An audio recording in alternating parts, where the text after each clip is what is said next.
Semalam, sebanyak 28,298 kes baru COVID-19 dilaporkan menjadikan jumlah kumulatif kes positif COVID-19 dalam negara kepada 3.9 juta kes. Dan daripada angka tersebut, jumlah kes kategori 1 yang dilaporkan adalah 11,936, kategori 2 16,148 dan kedua-dua angka ini merupakan antara angka terbesar untuk kes COVID-19 yang dilaporkan semalam. Dan untuk jam ini, kita nak memberi fokus kepada bagaimana kita nak mempertingkatkan pematuhan prosedur operasi standard SOP dan juga untuk menggalakkan warga negara ini menerima dos penggalak dan mencapai peratusan yang tinggi dalam peratusan dos penggalak. Kita nak berbincang bersama dengan Profesor Datuk Dr. Syed Muhammad Al-Junaid Syed Junaid yang merupakan pakar kesihatan awam. Assalamualaikum Prof. Waalaikumsalam warahmatullahi wabarakatuh. Okey Prof. Kes masih lagi mencecah hampir 5 angka. Kes masih lagi 5 angka setiap hari ketika ini Prof. Walaupun majoritinya kes kategori 1 dan 2 dilaporkan agak tinggi. Namun semalam kita juga tahu jumlah kematian disebabkan oleh COVID-19 mencecah 105 kes. Jadi apa yang dapat kita jangkakan untuk hari-hari mendatang dan minggu-minggu yang berikutnya Prof? Ya. Terima kasih saudara Syaf.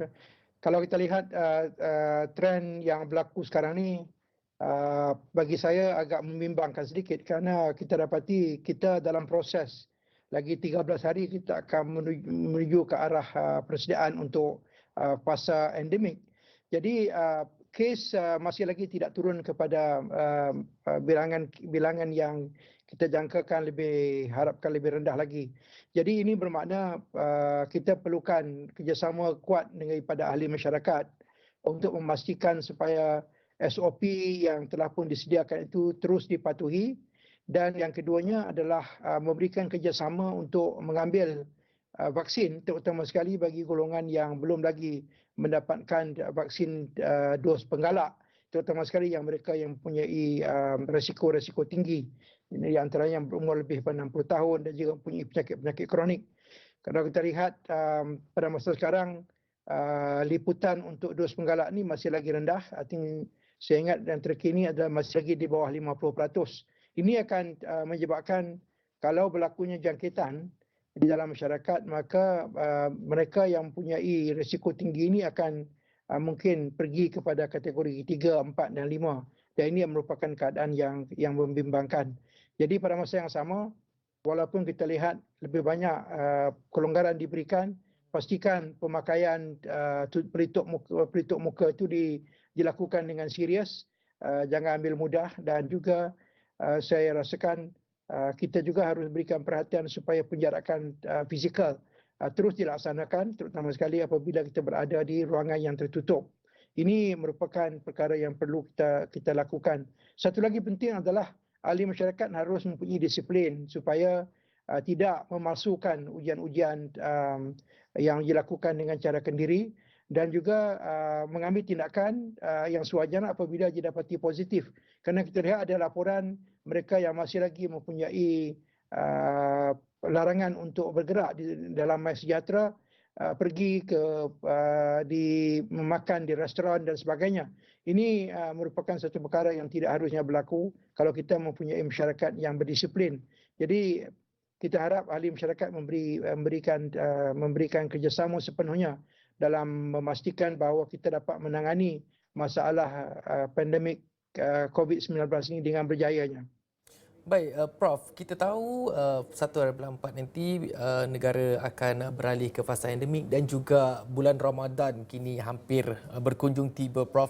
Dan menerusi tweet ciapan oleh Kementerian Kesihatan Malaysia pagi tadi juga menyarankan bahawa semua warga emas digalakkan untuk mengambil dos penggalak kerana kita tahu beberapa SOP akan dimansuhkan menjelang 1 April nanti, antaranya sekatan ke atas waktu operasi perniagaan, penjarakan fizikal bagi aktiviti solat jemaah di masjid dan surau atau upacara sembahyang di rumah ibadat selain Islam. Jadi Prof, apa mekanisme yang paling berkesan untuk memastikan mereka yang berisiko, khususnya warga emas ini, diberikan suntikan penggalak dalam masa yang mungkin sepanjang bulan Mac ini, Prof? Ya, ini amat penting sekali kerana kita tahu bahawa apabila menjelang bulan Ramadan, banyak aktiviti sosial dan juga keagamaan yang mana memungkinkan berlakunya pengelompokan ahli-ahli masyarakat dalam keluarga ataupun ramai juga kita tahu negara kita menjadi satu budaya membuka puasa, berbuka puasa secara berkelompok dan juga di hotel-hotel dan sebagainya. Jadi sekiranya berlaku perkara-perkara seperti ini, harus kita pastikan bahawa penjarakan sosial, penjarakan fizikal ini dijalankan dengan baik, dan juga penggunaan SOP seterusnya itu dilakukan. Kalau boleh elakkan, saya rasa yang terbaik adalah mengelakkan daripada melakukan aktiviti-aktiviti berkumpulan ini. Ini harus dikawal betul-betul, dan kalau perlu saja kita laksanakan. Jadi kalau sekiranya mereka yang tidak mengambil dos penggalak, terutama sekali bagi golongan yang beresiko, saya rasa harus mereka mengelakkan diri daripada menghadiri aktiviti-aktiviti berkumpulan, kerana ini akan meningkatkan risiko untuk mendapat jangkitan yang jauh lebih tinggi daripada mereka yang sudah mengambil vaksin dengan lengkapnya. Jadi ini merupakan langkah penting yang kita lakukan, yang perlu kita lakukan. Baik Prof, dan terakhir Prof, dalam langkah untuk kita nak memahamkan masyarakat umum khususnya, mungkin ramai beranggapan selepas 1 April nanti SOP mungkin sudah dilonggarkan dan tiada keperluan untuk untuk mematuhi SOP dan sebagainya. Jadi bagaimana nak memahamkan mereka walau apa pun kita nak beralih ke fasa endemik, kesedaran diri mereka itu penting sebenarnya Prof. Ya. Ini merupakan satu daripada cabaran yang terpaksa kita hadapi, terutama sekali bagi pakar-pakar kesihatan awam dan juga pihak yang bertanggungjawab di Kementerian Kesihatan dan juga di kementerian-kementerian yang lain, untuk terus membimbing dan juga memberi pendidikan kesihatan kepada ahli masyarakat, supaya jangan ambil mudah. Kalau kita beralih kepada fasa endemik nanti, bukan bermakna penyakit COVID-19 ini telah pun berakhir.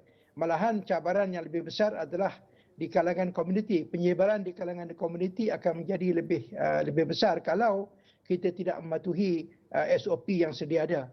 Malahan pula pada masa sekarang sudah ada desas-desus dan juga berita yang mengatakan bahawa ada varian baru yang masuk, iaitu varian Delta Cron. Dan ini merupakan varian yang mempunyai kadar infektiviti yang jauh lebih tinggi. Tidak dilaporkan di beberapa buah negara. Dan ini merupakan satu lagi masalah yang besar yang kita hadapi. Makin banyak kes-kes akan berlaku, terutama kes kategori 1 dan kategori 2. Dan risikonya daripada di kalangan mereka yang mempunyai risiko tinggi, yang mempunyai faktor-faktor risiko yang lebih tinggi. Jadi selain daripada memberikan pendidikan kesihatan, saya rasa kita juga harus melakukan pemantauan dari segi menilai sama ada varian baru ini sudah pun masuk. Dan yang seterusnya juga, ahli masyarakat harus memberikan kerjasama. Dan di peringkat kementerian dan juga di peringkat pemberi perkhidmatan kesihatan, kita harus mencari kaedah yang lebih baik untuk memberikan rawatan, supaya kadar kematian yang kita lihat hari ini, walaupun semalam ada 105 kes, tapi ini tidaklah setinggi sewaktu bulan September, bulan Ogos tahun lepas, lebih daripada 300. Kita harus mencari kaedah yang lebih baik untuk memberikan rawatan, supaya kadar kematian ini dapat dikawal dengan baik. Baik, terima kasih Profesor Datuk Dr. Syed Muhammad Al-Junid, pakar kesihatan awam atas perkongsian tersebut.